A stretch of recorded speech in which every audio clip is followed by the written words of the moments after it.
ऐसे देखिए तो गलत पड़ेगा तो रोकिएगा। गुड मॉर्निंग बच्चों।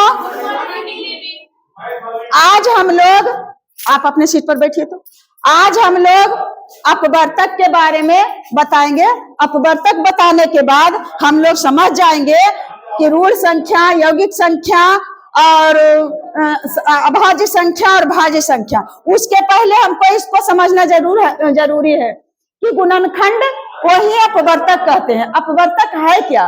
कल हम बताए थे प्राकृत संख्या, पूर्ण संख्या और पूर्णांक संख्या।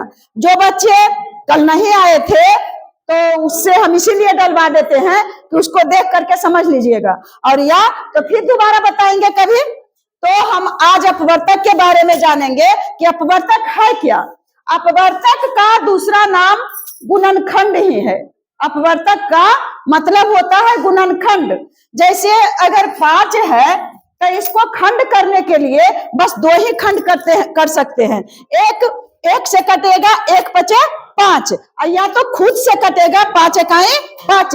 इसके अलावे और 5 किसी से नहीं कट सकता है। इसका मतलब इसका अपवर्तक 1 और 5 है, या तो इसका गुणनखंड 1 और 5 है। इसलिए इधर लिख देते हैं अपवर्तक, इधर लिख देते हैं अपवर्तक और इधर लिख देते हैं संख्या। यहां से मिटाएंगे, पास अपना ध्यान सिर्फ यहां पर रखें। अब हम संख्या 1 से चलते हैं। संख्या यहां 1 है तो देखो, अब देखें कि 1 कौन कौन से कटता है। तो इसका गुणनखंड सिर्फ 1 और 1 ने होगा जी।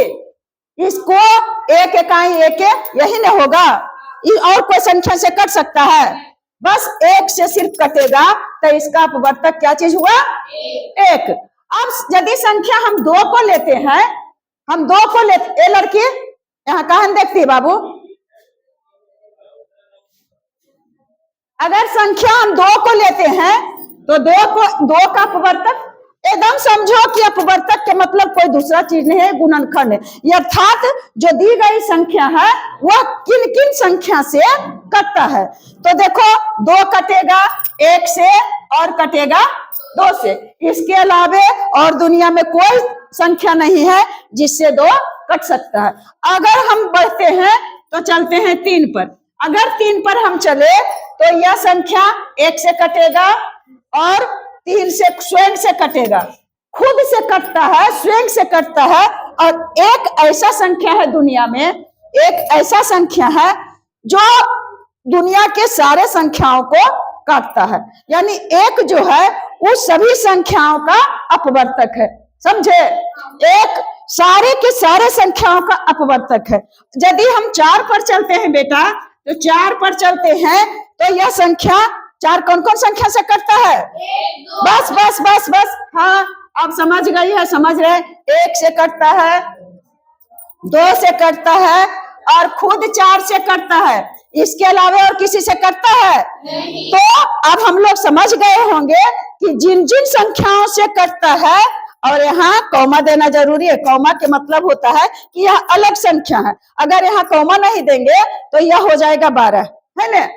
तो कौमा के मतलब है कि 1 अलग है और 2 अलग है। तो 1, 2 और 4 से कटा कौन? 4। तो 4 के अपवर्तक 1, 2 और 4 है। और यदि हम 5 पर जाते हैं, 5 पर अगर बढ़ते हैं तो 5 का अपवर्तक 1 और 5 है। 5 का अपवर्तक कौन कौन है? 1 और 5 है। और हम आगे बढ़ते हैं क्योंकि हमको उसको लॉन्ग बनाना है। अगर बढ़ते हैं तो यहाँ 5 तक है ना, बता दिए ने।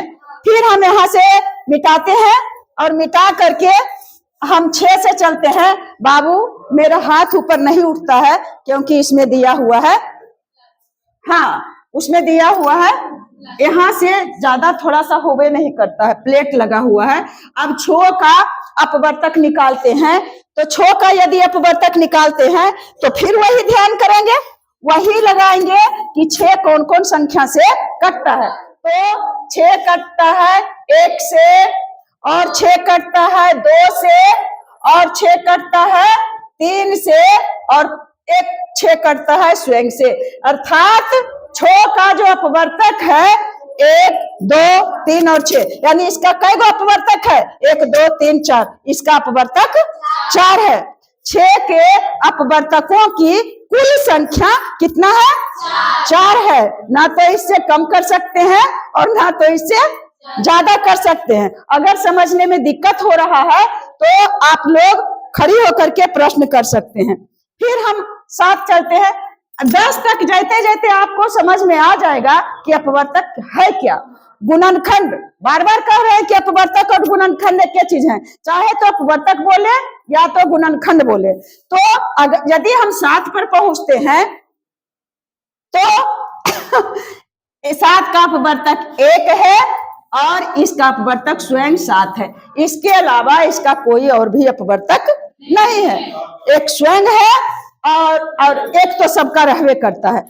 यदि हम 8 पर चलते हैं बेटा, तो अगर अब सोचेंगे कि 8 कौन कौन से कटता है, तो पहले नंबर 1 तो खुद से कटवे करेगा, 1 से कटता है, फिर 2 से कटता है, फिर 3 से नहीं कटेगा, हाँ 4 से कटता है, 4 से कटता है, उसके बाद खुद 8 से कटता है।